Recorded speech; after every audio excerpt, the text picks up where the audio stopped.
bahayanya narkoba. Narkoba itu salah satu jenis yang memabukkan dan salah satu perbuatan yang larangan keras dalam agama kita Islam.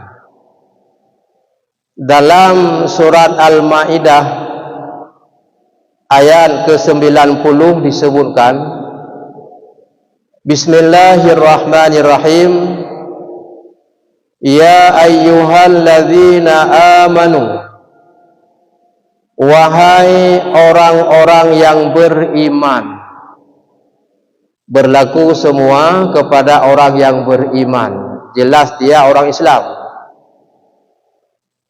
Innamal khamru wal maisiru wal ansabu wal adlamu rijsum min amalis syaitan.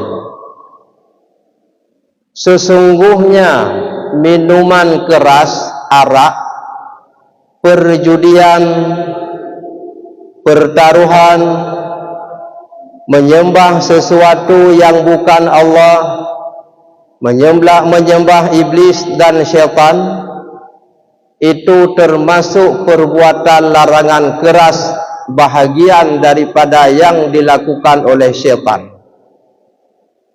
Oleh karena itu fajtanibuh, maka wajib engkau menjauhkan, la'allakum tuflihun. Ketika kita lihat kalimat la'allakum dalam istilah ilmu alat atau disebut dalam ilmu nahu, itu bermakna la'alla litaraji, mengharap.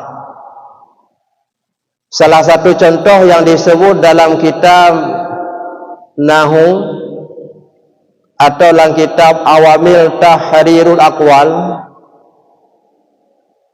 yang maksud la'alla sa'ata qaribun, itu salah satu contoh la'alla litaraji, yang bermakna mudah-mudahanlah kiamat itu hampir. Inti contoh tersebut la'alla litaraji, artinya mengharap itu akan terjadi. Artinya terjadi la'allakum tuflihun, kita menjadi orang kemenangan dengan menjauhkan segala perkara-perkara dalam ayat tersebut yang dilarang, apakah itu tentang mabuk, tentang perjudian, dan tentang pertaruhan, menyembah sesuatu yang bukan Allah. Dalam Islam itu sangat larangan keras. Fajtanibuh itu kata-kata nahi. Nahi diistilahkan itlaq, nahi litahrim, haram hukumnya. Dengan menjauhkan perkara tersebut, kita mendapat orang kemenangan dunia dan akhirat. Para hadirin jamaah sekalian yang berbahagia, ukuran betapakah rusaknya dan bahayanya dengan narkoba, banyak permasalahan yang terjadi.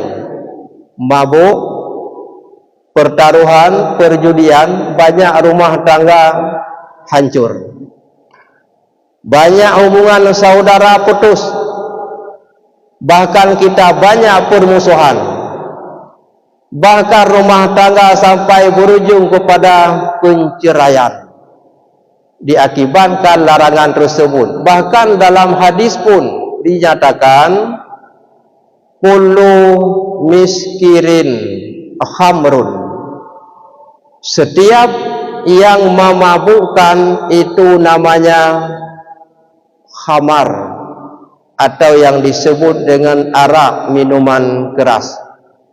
Kullu muskirin khamrun, setiap yang memabukkan itu adalah dinamanya atau dinamakan khamar. Wa kullu khamrin haramun, setiap yang namanya khamar itu haram. Kalau diistilah dengan ilmu alat, orang yang biasa gebun kitab ilmu mantik itu disebut natijah, kesimpulannya, atau qaulun akhar. Berhubung dalam hadis tersebut, maka dijadikan sebagai qaulun akhar, setiap yang memabukkan itu hukumnya haram. Apakah saat dia kerjakan itu sampai tingkat mabuk atau tidak? Jadi kan tolak ukur haram bak mabuk, innya yang jadi hukum mabuk, bukan efeknya saja. Karena menyata anggap bak mabuk baru jin ke haram, menyahana mabuk hana haram. Lalu bagaimana orang yang telah terbiasa pim sabe, pim bakung, balut, bibit apanya hana mabuk dia waknya ka biasa. Apakah itu bukan lagi hukumnya haram? Apakah mabuk ataupun tidak, itu tetap haram. Dan bahayanya tentang perkara yang mabuk, kita lihat salah satu sejarah yang mana dulu pernah terjadi pada seorang yang sangat alim ketika itu, yang nama beliau adalah Syekh Barsisa. Beliau mempunyai murid 60.000 orang, bisa terbang di udara bagaikan kilat. Coba bayangkan gurunya, murid 60.000 jejak atuh angin karena berkat ilmu dan gurunya. Bayangkan gurunya tentu lebih daripada muridnya. Sehingga beliau pada suatu saat posisi dalam duduk, tengah gemzikir, tengah gewirid, datang seorang iblis menyerupai orang alim, baju jubah, imamah serban bauleh, datang ke tempat Syekh Barsisa sedang duduk ibadah. Dan iblis itu memberikan salam, Assalamualaikum ya Syekh Barsisa.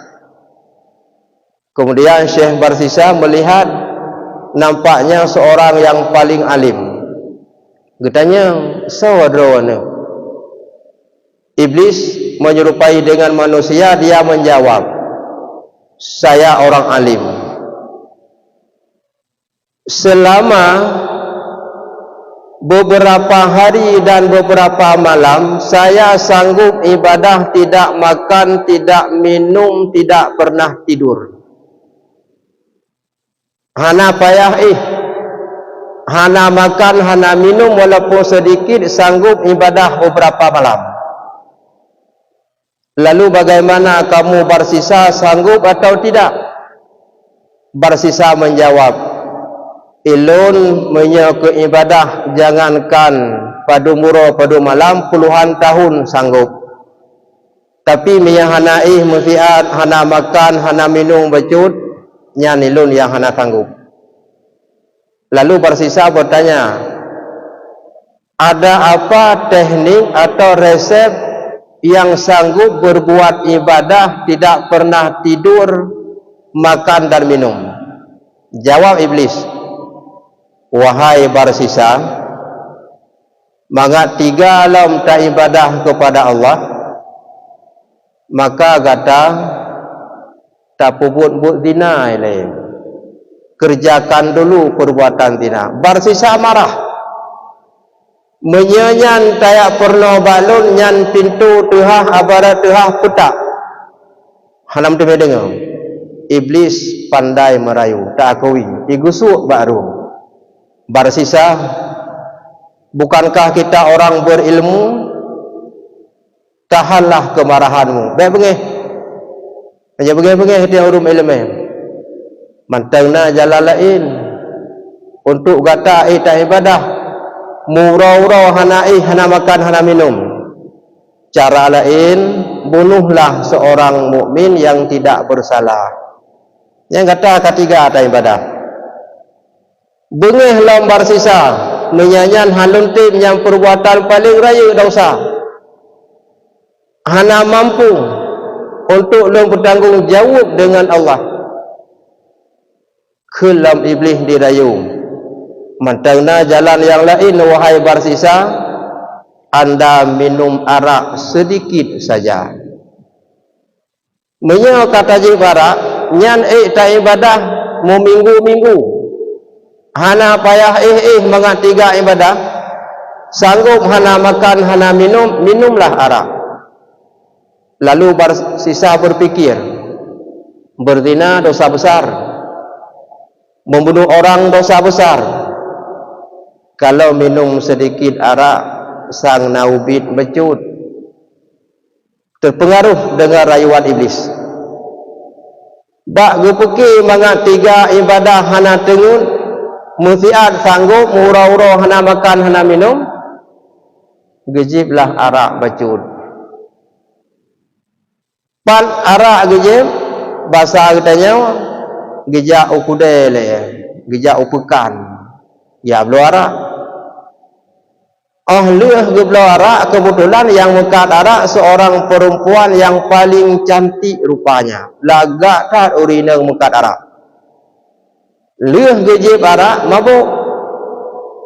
Ka mabuk Syekh Barsisa. Waktu mabuk, terjadilah zina dengan uri inang yang tempat ganyan belau arak. Ka sabuh meramah karena arak. Kemudian dibunuh wanita tersebut sampai mati. 2 boh kamramah dosa raya. Yang pertama bunuh gara-gara arak mabuk. Dengan mabuk sehingga gemuzina, dan dengan zina gepoh mati go. Itulah bahaya yang Rasulullah sebut al-khamru ummus sayyi'ah. Arak, minuman keras, sesuatu yang memabukkan, walau kan dengan cara gejib, walau dengan gepip, gehum dan sebagainya. Itu ummus sayyi'ah, ibu kejahatan. Seandainya, walau hanjir, seandainya gemuzina, zina tagai dosa sabah. Seandainya membunuh, dosa bunuh tagai sabah. Bak peki arak nyan fui le gejib arak mabuk zina roh membunuh roh. Heboh dosa meramah. Tiba-tiba pulanglah suami si perempuan yang telah terbunuh mati.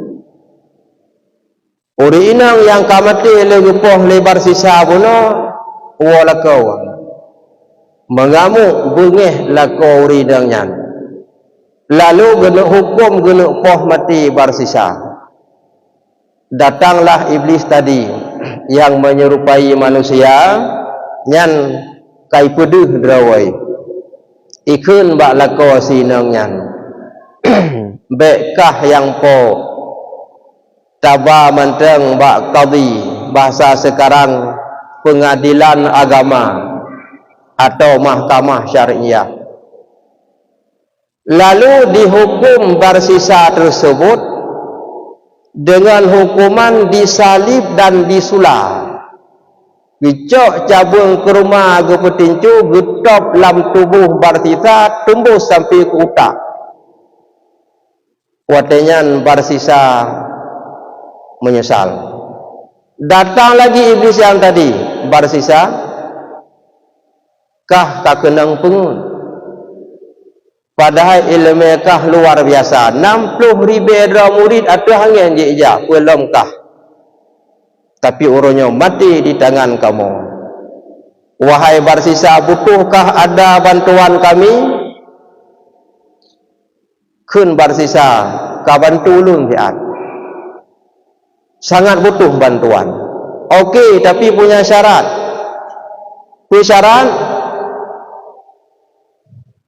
Ka anggap lun sebagai Tuhan kah kenibli. Ahban ka anggap ka kun mentang lun Tuhan kah, segera ku bebaskan hukuman, segera ku lepaskan daripada hukuman. pergi Syekh Barsisa daripada mati itu. Kakek takkan aja uji Tuhan. Orang lu tak taubat betul. Bahkan iblis pun lagi yang liu. Untuk orang lu helon pegelah tak taubat betul. Kemudian kun Barsisa kibancara tu malam pegon. Sujud kamu. Tak sujud tak anggap lun Tuhan. Akhirnya dalam kesakitan kata Barsisa, tidak bisa saya sujud karena badan tegang keras kaya dalam tubuh kamu top sampai wa ulai tinju kibalam lun sujud. Wahai Barsisa ke iblis, isyarah saja, tunduknya kepala saja sedikit, beok macam tak cinggak tak tukui oleh lam hati tanit lun Tuhan langsung lun pegelah bak peki muno nya menan getunduk oleh getukui bacut gemutuhan ke si iblis nyawang tubir mati han selamat iman. Na'udzubillah min dzalik. Itu bahayanya perkara yang mabuk. Nan berangkap penan jid, penan narkoba, penan segala-galanan. Yang inti ji kullu muskirin khamrun. Mandum yang mabuk itu namanya arak. Wa kullu khamrin, tip-tip nan arak haramun. Natijah kesimpulan ji barang mabuk mandum haram nan berangkap je. Hoka hebat ilmu bunau. Dumna hebat 60,000 murid jejak lam angin pelong ganyan. Tapi karena arak bunau, dosa gemzina terjadi, dosa membunuh terjadi.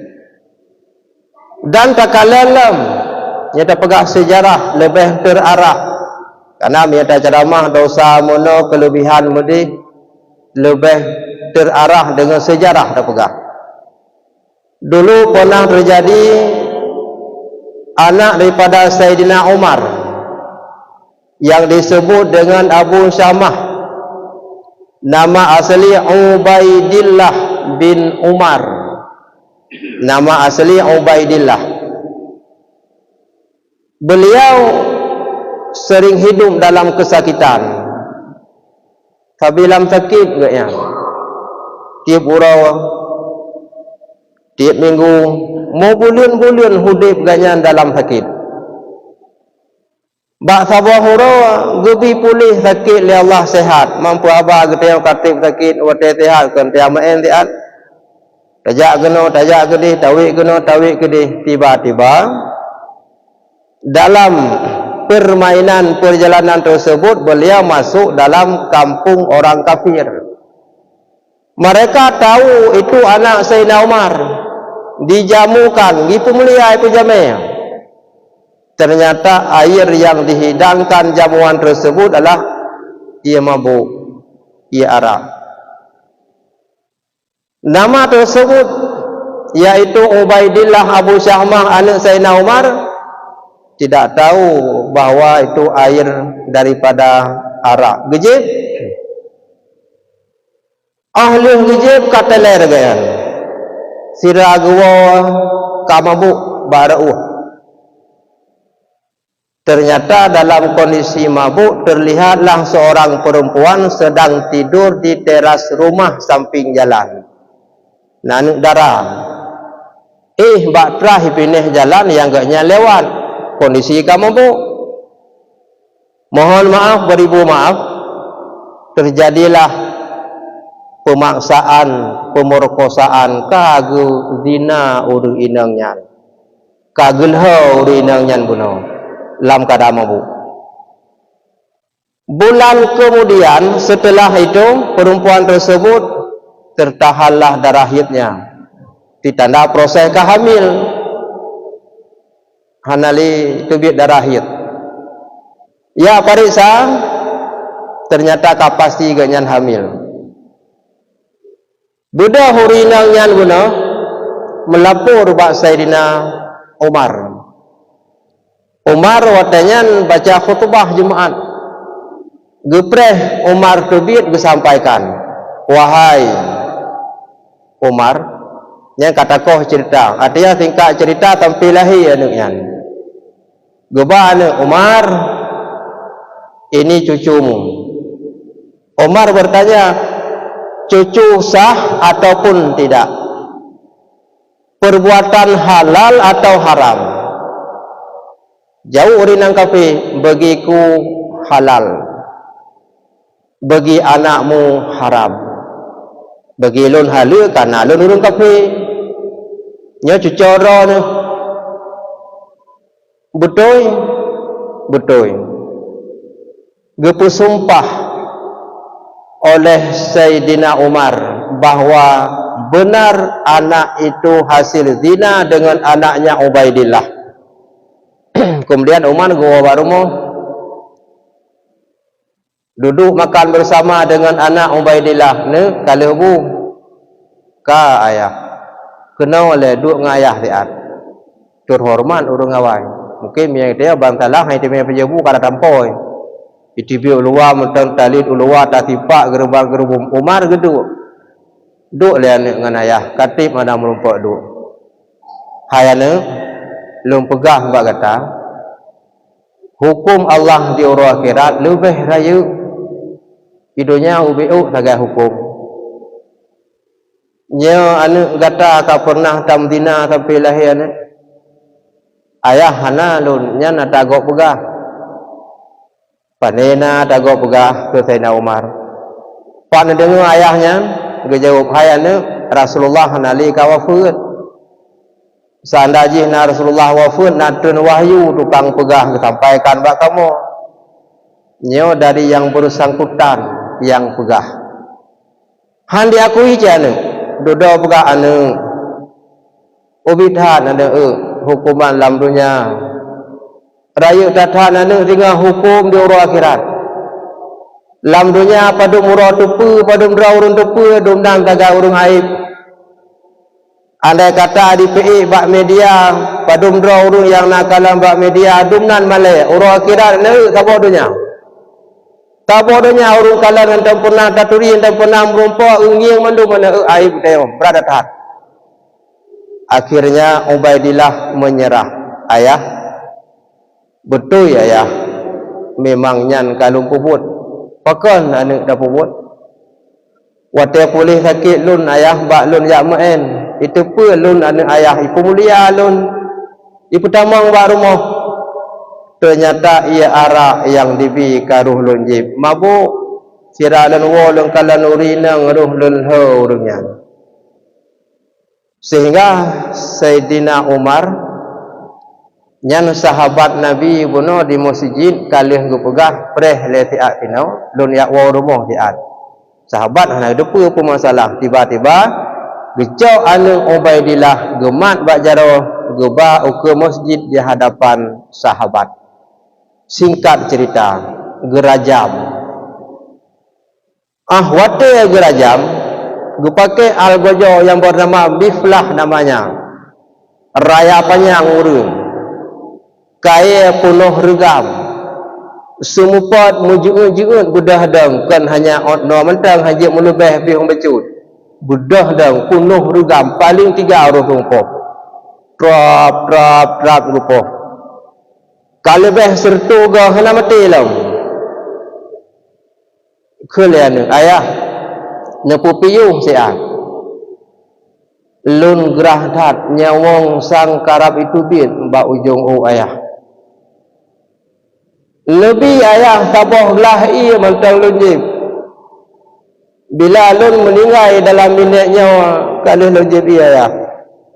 Anu golong selesai tugas dengan Allah. Daripada tajib ia urutnya alam dunia anu jib ia mentang dengan huruf akhirat. Gelanjut lam, perintah lam bal gajah miflah lantak lam. Trap betakat ayah nyawang kada tubit ayah. Nepu piung siat mentang ayah hadahan Nabi anu dalam selesai hukum Allah anu berat had huruf akhirat. Sehingga dilanjutkan gupoh Rubah Ubaidillah yang bernama Gekun Abu Syamah meninggal. Diselesaikan fardu kifayah lagi biasa. Bayangkan tengku tua. Pekan terjadi dina bunuh nyantuk gara-gara arak. Menanci sejarah yang lain penutup ceramah lum pegah Sidra Waliullah yang bernama Syekh Hasan Basri. Beliau banyak memiliki murid-muridnya. Ubina murid yang dalam keadaan naza'ah truk ganyan giak peratib giak pintat gejawab gemeratib selamat iman. Tapi nazira murid sampai tubit nyawang hanggetib meratib sampai kau meninggal. Sehingga Syekh Hasan Basri pun kumpulkan ubina murid. Wahai murid lun mandung, galam pernah terjadi murid lun wate lun peratib haniti meratib mataboh tapi nyawa lain tanhi sona depu ada antara gata apa penyebab mati jihan selamat iman. Jawab salah tira murid, ya Syekh lun ngon kerap tat ngagaknya masa awal gaknya sakit giak mubat abih doktor abih tabib. Kata ahli kedoktoran, ilmu kesehatan, tidak ada lagi obat untuknya. Melainkan 1 sendok teh makan mesti minum arak dalam 1 bulan. Nyan ubat. Lain hana ubat li menurut ilmu agama. Lam tibulan mesti je sabah sendok makan minuman keras. Bak ke pergi ke ubat. Bak ke pergi ke pulih. Gejib dan dengan izin Allah pika pulih ka pulih. Akhirnya akhun Syekh daripada Hasan Basri, inilah akibatnya mati tidak selamat iman dikarenakan sesuatu yang memabukkan. Maka karenanya saudara mutuah yang berbahagia, adau adun adab le tak peng berenan tamita kesenangan lu dathat kesenangan lain luang than dunia Allah hana moholi bapeng bek tapubut buknyan rumah tangga hancur pencarai preh kehidupan berantakan ketika mati tidak selamat iman. Maka karenanya tengku-tengku yang berbahagia nyokeh pele tajaga diri drawatu dan generasi. Apabila tinggal raya generasi yang katupeh narkoba, nu bayangkan yang jin ke jalan kesi lam kawan kedeng narkoba, jin ke pegawai, jin kepala dinas, jin ke camat, jin ke bupati, hana keluar daripada kelompok yang karusak ulai. Karena dari awal miyakan tak atasi ubinkan ka kenang oh raya nyan tengok yang menjadi pemimpin uku. Bayangkan nanggro releh ku hancur. Maka sebabnya tengku tuah yang berbahagia mulai jina pebutui generasi. Yuh golom hancur pak luyak nanggro diman oleh mafia-mafia. Yo kala hancur tu. Maka oleh karenanya jauh fajtanibu la'allakum tuflihun, menjadi orang kemenangan dunia dan akhirat dengan tak jauh perkara mabuk, judi, dengan pertaruhan menyembah sesuatu yang bukan Allah, ibadah dunia fi'at tagai tamudib. Dunyanya kan kegitanya tempat. Dunyanya ku urung yang hana nanggro singoh di uru akhirat. Getanya urung mukmin nanggro getanya singoh akhirat. Dunya tempat piyuh, tempat singgahan. Maka bek tama abih-abih bak tempat sian. Mudah-mudahan selamat tamudib bahagia dunia akhirat dan selamat iman dengan menjauhkan segala perkara yang terlarang. Semua manusia punya kesalahan, bertaubat kepada Allah Subhanahu wa taala sebelum ajalnya tiba. Demikian mudah-mudahan bermanfaat. Ada kekurangan, kejanggalan, kesilapan atau tidak sesuai, kurang cocok dalam pembahasan tersinggung yang adalah kekurangan daripada ulun pribadi. Bila yang betul datangnya daripada Allah melalui petunjuk guru-guru mursyid, salah silapnya dari kekurangan ulun tuan sendiri yang sangat rendah memiliki ilmu agama. Mudah-mudahan kita perbaiki selanjutnya. Ada kekurangan diperbanyak maaf. Wassalamualaikum warahmatullahi wabarakatuh.